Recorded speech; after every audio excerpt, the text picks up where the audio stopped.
For a guy in his late teens, I had a pretty boring life. I was the kind of loner kid who got bullied in school a lot. That meant I had very few friends, and having a girlfriend was just wishful thinking. I worked at a fast food drive-thru 4 days a week, and the rest of the weekend days I worked at my shipyard. I liked keeping myself busy like that, as work was my only escape from boredom. My coworkers often asked me, "Why do you work even on the weekends?" "What else would I do?" was my answer every other time. But before we move on, like this video, hit that subscribe button and activate the notification bell, and you will earn a fortune in the future. Trust me, it really works. Hence, it might not be that hard for you to get the idea that my social life was only limited to my workplace. No, I was not poor at all to work like that. In fact, when my parents had passed away in an accident a few years back, they had left all their fortune for me. So working was the only way to keep me busy and active. However, suddenly one day something happened that was very overwhelming for my slow life. I was just casually doing my work when 2 policemen barged into my workplace and arrested me. "Excuse me, sir, on what charges are you taking him?" my manager asked. The policeman murmured something which I didn't understand because it became so chaotic all of a sudden. I was puzzled, honestly, and had no idea what was going on. After that, the policemen put me in their car and took me to the station. When we reached it, they took me to the interrogation room and asked me to wait there, and then left. I kept on waiting as they had asked, but nobody showed up. Finally, after 1 hour of waiting, an interrogator entered the room. "Sorry to keep you waiting," she said as she came in. "No problem," I replied. Only then I found out that I was the chief suspect of a car theft case. Not only that, I was an exact match to the victim's and witness's description of the criminal. The interrogator showed me the sketch, and the resemblance was uncanny. "I don't know anything about this, officer," I told her, because at that point I was genuinely scared that they might convict me because of that sketch. So I needed to speak up. Then the interrogator went on and asked me about my whereabouts at the time of the crime. Luckily, at the time and day she mentioned, I had my shift at the fast food place. I was at the fast food drive-thru working my shift. "They have cameras everywhere, you can check it," I told her in a somewhat relaxed manner. I also told her that my coworkers could testify for me as my alibi. After getting my statement, she asked some police officers to check the facts. Soon they were back and had all the evidence to prove my innocence, so they let me go. However, the sketch had already done damage to my image. The image channel was shown under Wanted on every news channel on the TV, and thus had reached the public eye. That led to people staring at me weirdly as I walked by them. "I'm sorry, but you look like the car thief they showed on TV some days back," one of my customers said to me when I was serving him at the fast food place. To be honest, I was actually hurt by that statement, and the unwanted attention from the strangers was too much to take in. So I went to the police to ask them to clarify my case to the public, as the situation was affecting me a lot. They agreed to make a public apology and called in some journalists and media persons for a media conference. "We apologize for the hardships Mr. Gray Watson had to face in the recent days because of the sketch provided by us to the media.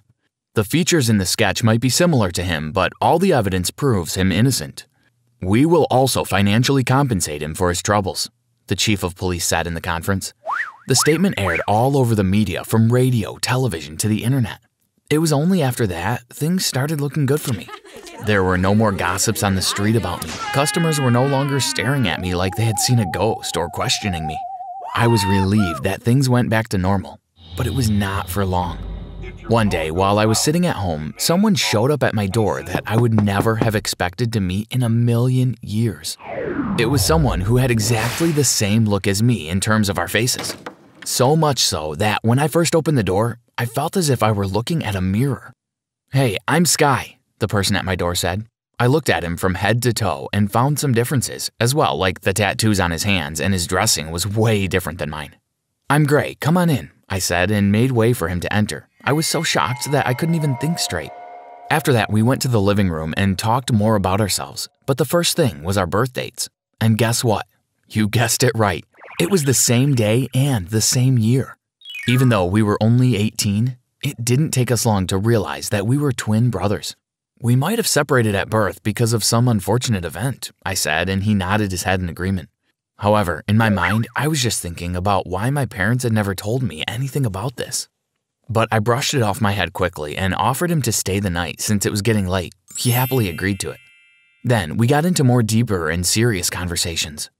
I mostly lived on the streets. You know, my childhood was not easy, he told me, and I felt bad that he had to live through such a rough childhood. You know what, let's skip on all these tragic things and go see a basketball game tomorrow, I asked him, trying to make him feel better.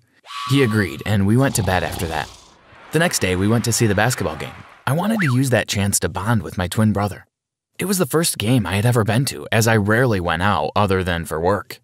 So we both enjoyed it a lot, at least for my part.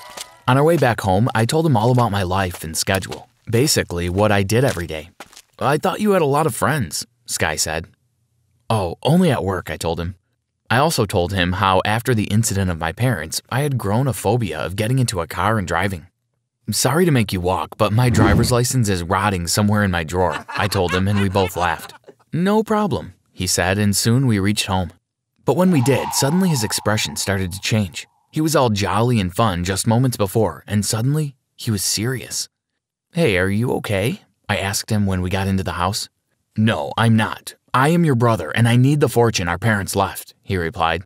Honestly, I was shocked at first, but given that he had a hard childhood and difficult early teens, I was okay with giving him half of the fortune. It was only fair. No problem, I'll give you 50%, I said, and went for a fist bump, but he left me hanging there.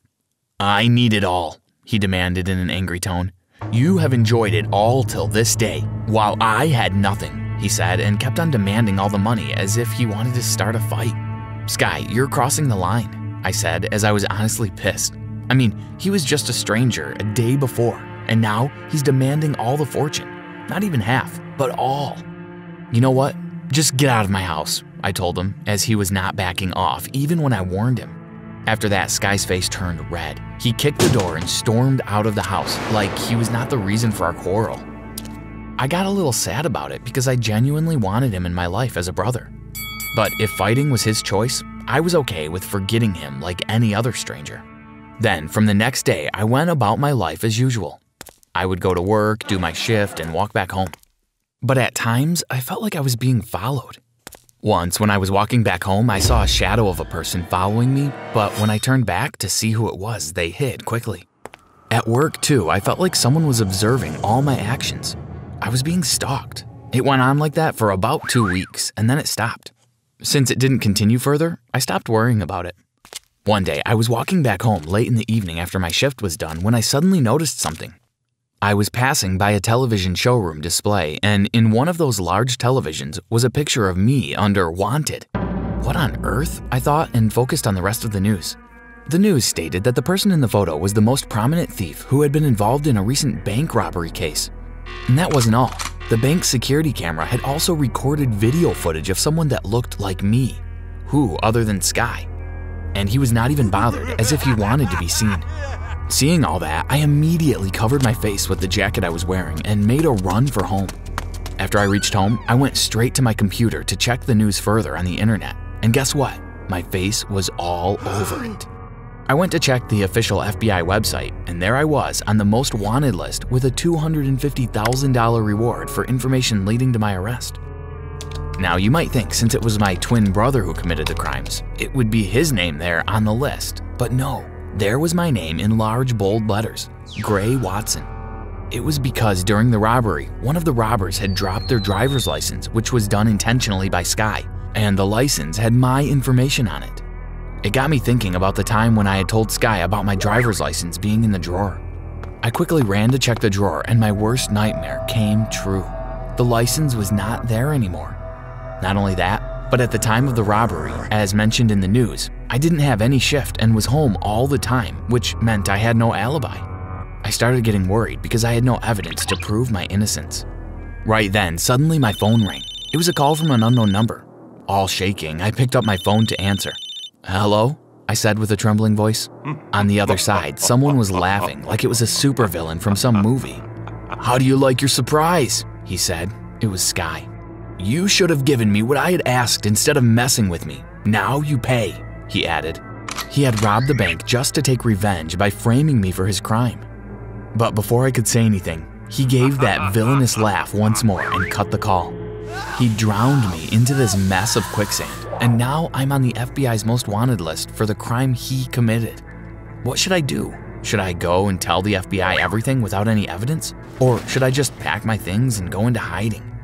Let me know in the comments.